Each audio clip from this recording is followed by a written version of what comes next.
you mentioned Trump. So Saturday Night Live is starting, I think, either this week or next week. But there's the good news about SNL is that of all the existing cast, only one player is leaving, and that's Beck Bennett.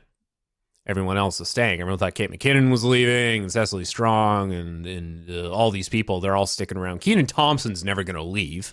The new feature player has been announced for SNL, and I don't think anyone has been called out yet for,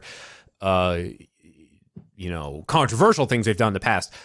Someone who's being highlighted, though, is a guy who I've never heard of called James Austin Johnson, and he's already winning praise because apparently this guy does a killer Donald Trump impression. Do you want to hear it?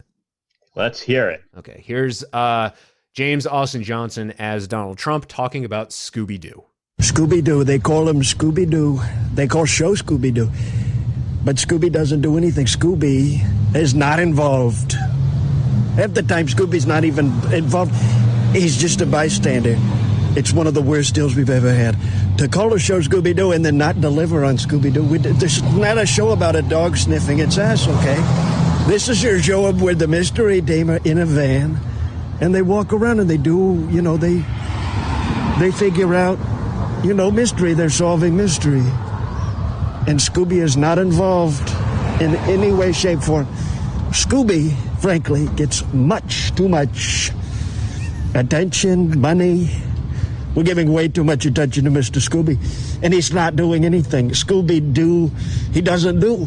So we call him Scooby, but he doesn't do. That was really good. Not just because the voice was on point, but he perfectly nailed the rambling incoherence of Trump. Yeah, that's a talent.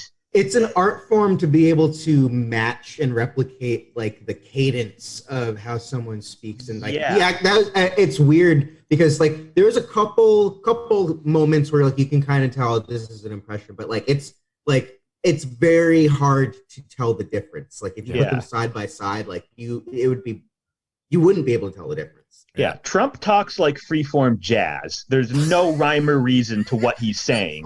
It's just thoughts ping-ponging off one another. And it is really hard to mimic that. Yeah. And this guy did it perfectly. I think Acc, that to add on to your point, imagine how much he had to listen to his speeches and hame actually talking to be able to get it that well. Yeah, it's pretty nauseating to think about. That's time you're never getting back. But I guess he's gonna be on SNL, so I guess it paid off. Yeah, I guess I'm gonna butcher his name, the pronunciation, but Anthony Adamanyak, the guy who's played the Trump in all the fake Comedy Central debates and on the President Show and cartoon Trump. Yeah. Boy, he's going to need a new line of work.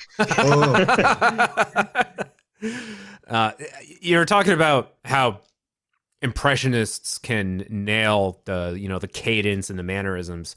Going back to someone who was canceled and no longer has a career, Kevin Spacey, of all people. That guy actually could do fantastic impressions, and I think it's now buried if you search for it on YouTube. But shortly before his whole life fell apart, he was on Tonight Show, and he and Chuckles Magoo there, Jimmy Fallon, were doing the Wheel of Impressions.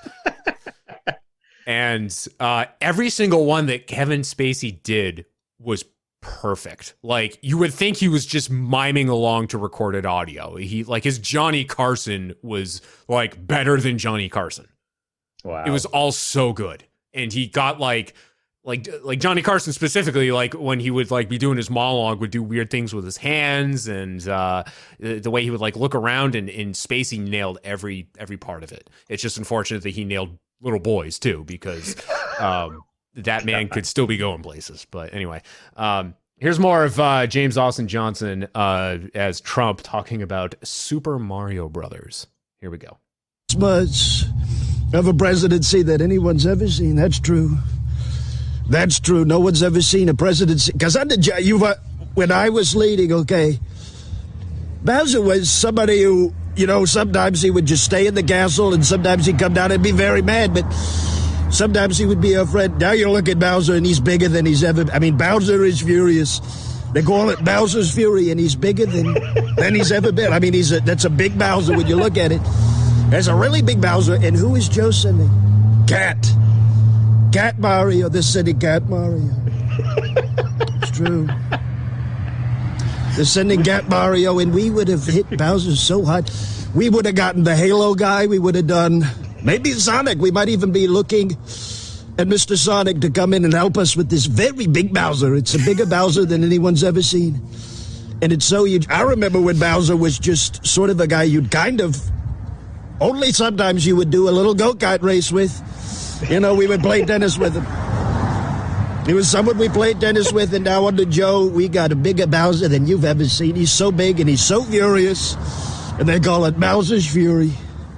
And they're doing a Bowser's Fury with Bowser, and it's not so good. And I remember when Mario was, you know, he's a little guy. He's a little guy. Used to be a lot smaller. Well, we bumped him up, and now he never shrinks anymore, does he? You haven't seen Mario shrink. He stays the same size, frankly, and now he just changes his hats or something. By the way, the last time when they had Mario, I thought it was so stupid. You would change his clothes and nothing would change. No power-ups or anything. He's just, oh, well, he's wearing shorts. What's the superpower? He's got the shorts on. It's the best we could do. He's got the shorts on. So we're going in and out of the pipes. You know, maybe he's 2D sometimes, but we really don't enjoy that anymore because there's no, what is there? No challenge. There wasn't any challenge in that with 2D. So we didn't do the 2D anymore. I pulled the plug on it. No more new Super. No more new Super, because you know what the new was old. The new was old. It was just the same thing on the side. You know, he's running left and right. But we like it from behind. We love it from behind. So, this made me realize that we went through 4 years of the not my chair, not my problem as the president, basically. That was so... it just brought up all of those like feelings of, wow, are we still listening to like words? Like, am I still here? Am I still here listening? Am I having a stroke actively right now? Wait, I thought I was supposed to smell burnt toast. Oh God! And well, as the 70 million people support this man. Yeah, I'll tell you what. That this guy, James Austin Johnson, the inability to complete sentences, to just go off, you know, just the fragments going off from one thing to another. Now, the mannerisms and everything, he's hitting that perfectly. It's brilliant. The start of a thought that clashes with another thought. Lose my breath and just collapse listening to that. I have not seen Acc laugh that hard in a long time.